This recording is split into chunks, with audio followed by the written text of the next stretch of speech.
M Padmakumar സംവിധാനം ചെയ്ത് Meera Jasmine നായികയായി എത്തിയ സിനിമയാണ് ക്യൂൻ എലിസബത്ത്. സിനിമ റിലീസായിരുന്നു, സിനിമ കണ്ടു. സിനിമയെക്കുറിച്ചുള്ള അഭിപ്രായമാണ് നമ്മൾ ഇന്ന് ഈ വീഡിയോയിൽ പങ്കുവയ്ക്കുന്നത്. എനിക്കൊന്ന് മീര ജാസ്മിൻ നായികയായി എത്തുന്ന ഒരു സിനിമ എന്ന് പറയുന്നത് മകൾ എന്ന് പറയുന്ന സിനിമയാണ് അവസാനമായി എത്തിയ സിനിമ. ഒരു ഗ്യാപ്പ് എടുത്തിട്ടാണ് വീണ്ടും ഒരു സിനിമ വരുന്നത്. എനിക്ക് തോന്നുന്നു മീര ജാസ്മിൻ ഒരു തിരിച്ചുവരവിൻ്റെ പാതയിലാണെന്ന് ഈ സിനിമ കണ്ടപ്പോൾ തോന്നി. പണ്ട് മീര ജാസ്മിൻ എങ്ങനെയായിരുന്നു അതുപോലെ തന്നെയാണ് മീര ജാസ്മിൻ ഇപ്പോഴും എന്ന് എനിക്ക് ക്യൂൻ എലിസബത്ത് കണ്ടപ്പോൾ തോന്നി.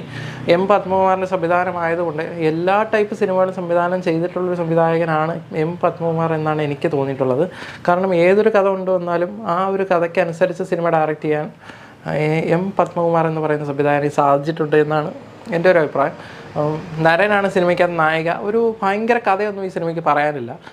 എങ്കിലും ഒരു സിമ്പിൾ സിനിമ. ക്യൂൻ എലിസബത്ത് എന്ന് പറയുന്ന ക്യാരക്ടറിലൂടെ തന്നെയാണ് ക്യൂൻ എലിസബത്ത് എന്നാണ് ക്യൂൻ എന്ന് പുള്ളിക്കാരി വിളിക്കുന്നതാണ്. എലിസബത്താണ് സിനിമയുടെ കഥാപാത്രത്തിൻ്റെ പേര്. പക്ഷേ ഒരു പൊങ്ങച്ചവും ജാടയും ഭയങ്കര ദേഷ്യക്കാരിയായിട്ടുള്ളൊരു കഥാപാത്രമാണ്. അതുകൊണ്ട് തന്നെ ക്യൂൻ എലിസബത്ത് വരുന്നു, രാജാവ് വരുന്നു എന്ന് നമ്മൾ പറയത്തില്ല, അതുപോലെ ഇതിനകത്ത് ക്യൂൻ വരുന്നു, അതുകൊണ്ട് വഴിമാറി നിൽക്കുക എന്നുള്ളൊരു ആ ഒരു ക്യാരക്ടർ, അങ്ങനെയുള്ളൊരു ടൈപ്പ് ക്യാരക്ടറാണ് അവതരിപ്പിക്കുന്നത്. പക്ഷേ ജീവിതത്തിലെ കുറച്ച് സംഭവങ്ങളൊക്കെ ഉണ്ടാകുമ്പോഴത്തേക്ക് ആ ക്യാരക്ടറിൽ നിന്ന് മാറി കുറച്ച് നല്ലവളാവാൻ ശ്രമിക്കുന്ന ഒരു എലിസബത്തിനെ കൂടെ നമുക്ക് ഇതിനകത്ത് കാണാൻ കഴിയുന്നുണ്ട്. പക്ഷേ ഈ ക്യാരക്ടറായിട്ട് മീര ജാസ്മിൻ പക്കയായിട്ട് തന്നെ ചെയ്തിട്ടുണ്ട്.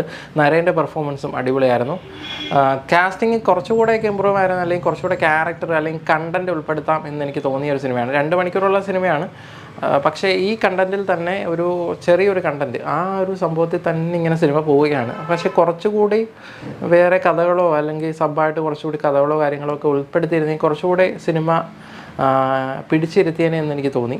കാരണം കുറച്ചുകൂടി എൻ്റർടൈനിങ് ഫാക്ടറൊക്കെ സിനിമയിലേക്ക് കൊണ്ടുവരണമായിരുന്നു, അല്ലെങ്കിൽ കുറച്ചുകൂടി കോമഡിയോ അങ്ങനെയുള്ള ഫാക്ടേഴ്സൊക്കെ എവിടേക്കോ മിസ്സിംഗ് ആയിട്ട് എനിക്ക് തോന്നി. അതൊക്കെ ഒഴിച്ചു നിർത്തിയാൽ സിനിമ ഒരു എൻ്റർടൈനിങ് സിനിമയാണ്. ബോറടിക്കും എന്ന് ഞാൻ പറയത്തില്ല, കാരണം സിനിമ എനിക്ക് ബോറടിച്ചില്ല.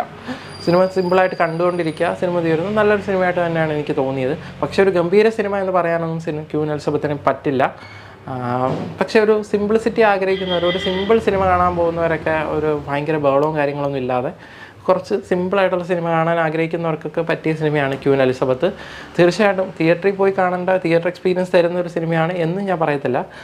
കാരണം ഒരു ഫാമിലി സിനിമ, അപ്പോൾ അങ്ങനെയുള്ള സിനിമകളൊക്കെ കാണാനായി ഞാൻ പറഞ്ഞില്ലേ, സിമ്പിളായിട്ടൊരു സിനിമ, ഭയങ്കര കഥയൊന്നും എങ്കിലും എൻ്റർടൈനിങ് ആയിട്ടുള്ള സിനിമ കണ്ടിരിക്കാൻ പറ്റുന്നവർക്ക് തീർച്ചയായിട്ടും ക്യൂൻ എലിസബത്ത് ന്യൂ ഇയറിന് മുമ്പായിട്ട് അല്ലെങ്കിൽ ന്യൂ ഇയർ കഴിഞ്ഞൊക്കെ ഈ ന്യൂ ഇയറിൻ്റെ സമയത്ത് അവധിക്കാലത്ത് കണ്ടിരിക്കാൻ പറ്റുന്ന ഒരു സിനിമയാണ്.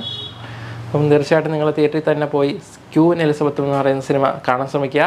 അപ്പോൾ മറ്റൊരു വീഡിയോയിലൂടെ വീണ്ടും കാണാം. വീഡിയോ ഇഷ്ടപ്പെട്ടെങ്കിൽ ലൈക്ക് ചെയ്യാനും ചാനൽ സബ്സ്ക്രൈബ് ചെയ്യാനും മറക്കരുത്.